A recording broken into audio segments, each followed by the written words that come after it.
My YouTube channel friends. कैसे हैं आप सभी? आशा करता हूँ सभी बहुत अच्छे होंगे। तो देखिए, जो हमारा डीसी शॉर्ट सर्किट होता है यानी जो प्रोटेक्शन सर्किट होता है, उसी के सर्किट डायग्राम को हम आज समझने वाले हैं। तो आपने बहुत सारी शॉर्ट और लॉन्ग वीडियो में देखा हुआ जहाँ पर वो डीसी शॉर्ट सर्किट के सर्किट को एक्सप्लेन करते हैं यानी बनाकर बताते हैं। तो आज हम उसी के सर्किट डायग्राम को यहाँ पर समझने वाले हैं कि आखिर ये किस प्रकार से काम करता है, इसका कनेक्शन किस प्रकार से किया जाता है और इसमें यूज होने वाले कंपोनेंट कौन कौन से होते हैं। तो चलिए आज की वीडियो को शुरू करते हैं। अभी तक आपने इस चैनल को सब्सक्राइब नहीं किया तो सब्सक्राइब जरूर से जरूर कर लीजिए। तो चलिए आज की वीडियो में आगे बढ़ते हैं। तो देखिए, सबसे पहले आपको इस प्रकार की एक रिले की आवश्यकता पड़ेगी। तो देखिए, यहाँ पर मैंने इस कागज़ पर ये रिले ड्रॉ की है। तो इसमें टोटल यहाँ पर आपको 5 पॉइंट देखने को मिल जाते हैं। तो देखिए, एक पॉइंट हमारे यहाँ पर NC होता है यानी नॉट कनेक्टेड होता है, दूसरा पॉइंट हमारे यहाँ पर ऑन का होता है और तीसरा पॉइंट हमारे यहाँ पर कॉमन का होता है। और जैसे कि आप जानते हैं कि रिले के अंदर एक वाइंडिंग की जाती है, वाइंडिंग होती है, या फिर आप इंडक्टर भी बोल सकते हैं कि रिले के अंदर एक इंडक्टर होता है। तो उस इंडक्टर के दोनों पॉइंट हमारे यहाँ पर ये होते हैं। तो देखिए, इस इंडक्टर के इंडक्टेंस पर ही हमारे यहाँ पर रिले का वोल्टेज डिपेंड करता है कि कितने वोल्ट की हमारी रिले होगी।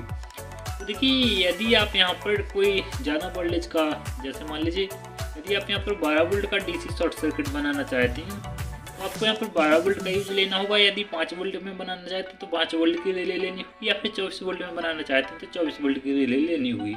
ऐसा नहीं कि आप इससे 12 वोल्ट की रिले लगा दी आपने और यहाँ पर आप 5 वोल्ट की सप्लाई को शॉर्ट सर्किट के रूप में यूज कर रहे हैं, तो यहाँ पर आपकी ये सर्किट काम नहीं करेगा। आप जितने वोल्ट का यहाँ पर वोल्टेज शॉर्ट सर्किट बनाना चाहते हैं उतने ही वोल्ट की आपको यहाँ पर रिले भी लेनी होगी। तो देखिए, इस प्रकार से इसमें आपको ये पिन देखने को मिल जाती है। ये हमारे यहाँ पर ऑन वाला है, ये हमारा नॉट कनेक्टेड है यानी NC है, ये हमारा कॉमन है और ये हमारे यहाँ पर इंडक्टर यानी इस कॉइल में जो भी वाइंडिंग होती है इस रिले में उसकी ये पॉइंट है। तो ये यहाँ पर 12 वोल्ट की रिले ले रही हूँ यानी ले रहा हूँ।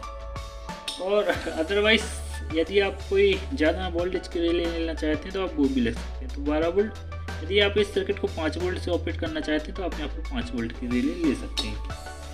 देखिए, ये यहाँ पर हमारी ये पॉइंट रहे, देखिए ये हमारे यहाँ पर पॉजिटिव पॉइंट रहा जो कि हमारे यहाँ पर पॉजिटिव होगा और जो कि हमारे यहाँ पर 12 वोल्ट का होगा। इस प्रकार से यहाँ पर मैं एक नेगेटिव पॉइंट भी बना लेता हूँ जिससे आपको यहाँ पर कन्फ्यूजिंग नहीं होगी। तो देखिए, ये हमारे यहाँ पर नेगेटिव पॉइंट है। यहाँ पर आप बैटरी यूज कर सकते हैं, 12 वोल्ट की कोई भी सप्लाई यूज कर सकते हैं। तो देखिए, ये हमारे यहाँ पर पॉजिटिव पॉइंट डायरेक्टली हमारे इस रिले के इस वाले पॉइंट के साथ कनेक्ट हो जाएगा, प्रकार से कनेक्ट हो जाएगा। और देखिए, हमें आउटपुट लेने के लिए भी इससे यहीं से एक वायर लेना होगा जिससे हमें आउटपुट मिलेगा। ऐसे हमें यहाँ पर आउटपुट भी देखने को मिल जाएगा जो कि हमारे यहाँ पर पॉजिटिव आउटपुट होगा। तो देखिए, डायरेक्टली हमें यहाँ पर पॉजिटिव आउटपुट मिल जाता है। यहाँ पर कोई भी किसी प्रकार का कंपोनेंट यूज नहीं किया गया, केवल पॉजिटिव पॉइंट को इस रिले के साथ कनेक्ट किया गया है। तो देखिए, अब जो हमें यहाँ पर नेगेटिव पॉइंट दिख रहा है ये माइनस वाला, इसे हमें इस रिले के कॉमन वाले पॉइंट के साथ कनेक्ट करना होगा। ऐसे ही माइनस सप्लाई हमारी इस रिले के कॉमन वाले पॉइंट के साथ कनेक्ट हो जाएगी। इस प्रकार से यहाँ पर आपको ये कनेक्शन दिख रहे हैं यानी ये पॉइंट नज़र आ रहे हैं। तो देखिए, ये इंडक्टर का ये पॉइंट बचा हुआ है, ये हमारे NC, इन दोनों पॉइंटों को हमें आपस में कनेक्ट करना होगा। तो देखिए साथियों, इसे मैंने इसी रिले के यानी जो मैंने यहाँ पर आयताकार डिब्बा बनाया था रिले के लिए, इसी के अंदर से इसे आपस में शॉर्ट कर दिया है। तो देखिए, जो भी हमें यहाँ पर आउटपुट देखने को मिलेगा वो हमें इस पॉइंट से देखने को मिल जाएगा।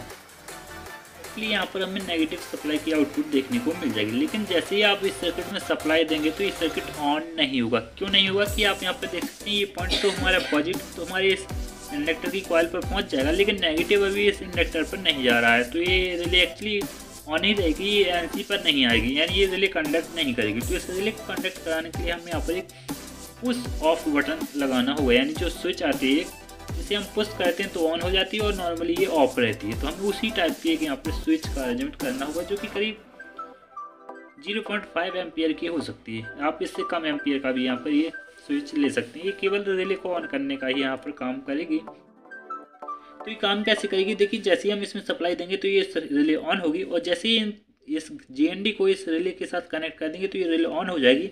तो देखिए, जैसे ही रिले ऑन होगी तो ये पॉइंट हमारे यहाँ पर NC के साथ कनेक्ट हो जाएगा। तो अब इस इंडक्टर को यहाँ से इस पुश बटन से वोल्टेज नहीं मिलेगा, इस इंडक्टर को इस NC पॉइंट से इस प्रकार से यहाँ पर वोल्टेज मिल जाएगा। ये हमारे यहाँ पर रिले ऑन रहेगी और देखिए जैसे ही शॉर्ट सर्किट करते हैं तो यहाँ पर 0 वोल्ट आता है तो रिले हमारी तुरंत ही ऑफ हो जाएगी, ये यहाँ पर कोई भी वोल्टेज नहीं रहेगा। और जैसे ही हम इस पुश बटन को ऑन करते हैं तो ये हमारी रिले यहाँ पर ऑन हो जाएगी और फिर से हमें यहाँ पर आउटपुट में वोल्टेज देखने को मिल जाएगा। तो चलिए हम यहाँ पर एक पुश स्विच भी लगा लेते हैं। साथ ही यहाँ पर ये स्विच का सिंबल बना दिया है मैंने। तो देखिए ये स्विच ऐसी होगी कि नॉर्मली ये ऑफ रहेगी और जैसे ही हम इसे पुश करेंगे तो स्विच ऑन हो जाएगी। तो इस प्रकार से जैसे ही आप इस स्विच को ऑन करते हैं तो ये रिले में वोल्टेज जाएगा, यानी GND है जो हमारी माइनस सप्लाई है, इस प्रकार से ये रिले में चली जाएगी और पॉजिटिव तो डायरेक्टली इस रिले के एक पॉइंट से कनेक्ट है तो रिले तुरंत ही ऑन हो जाएगी।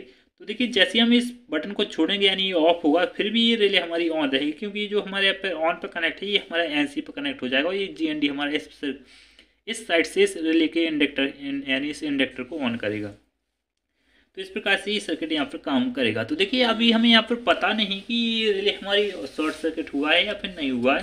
तो देखिए हम यहाँ पर एक इंडिकेटर के लिए LED भी यूज कर सकते हैं। तो यहाँ पर आप 2 LED यूज कर सकते हैं, तो एक ग्रीन कलर की, एक आप यहाँ पर रेड कलर की LED यूज कर सकते हैं। तो देखिए यहाँ पर आपको एक रेजिस्टेंस लगाना होगा LED की सेफ्टी के लिए। तो इस प्रकार से यहाँ पर मैंने एक रेजिस्टेंस लगा रहा हूँ जो कि यहाँ पर 1 किलो ओम का रेजिस्टेंस होगा।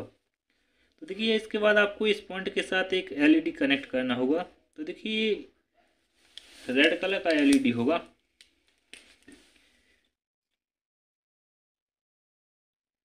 तो देखिए LED का GND हमारे इस साइड से कनेक्ट होगा और LED का पॉजिटिव हमारे इस रेजिस्टेंस के साथ कनेक्ट हो जाएगा। तो देखिए जैसे ही सर्किट ऑफ होगा यानी शॉर्ट सर्किट हुआ तो हमारी ये LED यहाँ पर जलने लगेगी, रेड वाली। और जैसे ही हम इस स्विच को पुश करेंगे तो हमारे यहाँ पर ग्रीन वाली LED जलने लगेगी। तो यहाँ पर मैं एक ग्रीन वाली LED भी यहाँ पर ड्रॉ कर लेता हूँ। तो देखिए ये हमारी यहाँ पर ग्रीन वाली LED है। तो देखिए LED का हमारा पॉजिटिव पॉइंट इस पॉइंट के साथ कनेक्ट हो जाएगा और LED का नेगेटिव हमारे यहाँ पर इस पॉइंट के साथ कनेक्ट हो जाएगा। तो यहाँ पर मैं लिख भी देता हूँ, ये माइनस है LED का, ये भी माइनस है LED का, ये दोनों ही हमारे यहाँ पर LED हैं। तो देखिए इस प्रकार से यदि यहाँ पर आए तो ये LED ग्लो करेगा और शॉर्ट सर्किट नहीं होता है तो हमारे ये LED कंटिन्यू यहाँ पर वर्क करता रहेगा। तो आशा करता हूँ आपको इस वीडियो पसंद आए तो इस वीडियो को लाइक दें, चैनल को सब्सक्राइब जरूर से जरूर कर लीजिए और कैसी लगी वीडियो कमेंट में जरूर बताइएगा। इसकी वर्किंग प्रिंसिपल भी मैंने आपको यहाँ पर एक्सप्लेन किया है, तो आप इस सर्किट को बनाकर इसे प्रैक्टिकल करके देखिएगा ये किस प्रकार से काम करता है, कमेंट में जरूर बताइएगा। जब तक के लिए जय हिंद, वंदे मातरम। कैसी लगी वीडियो कमेंट में जरूर से जरूर बताइएगा।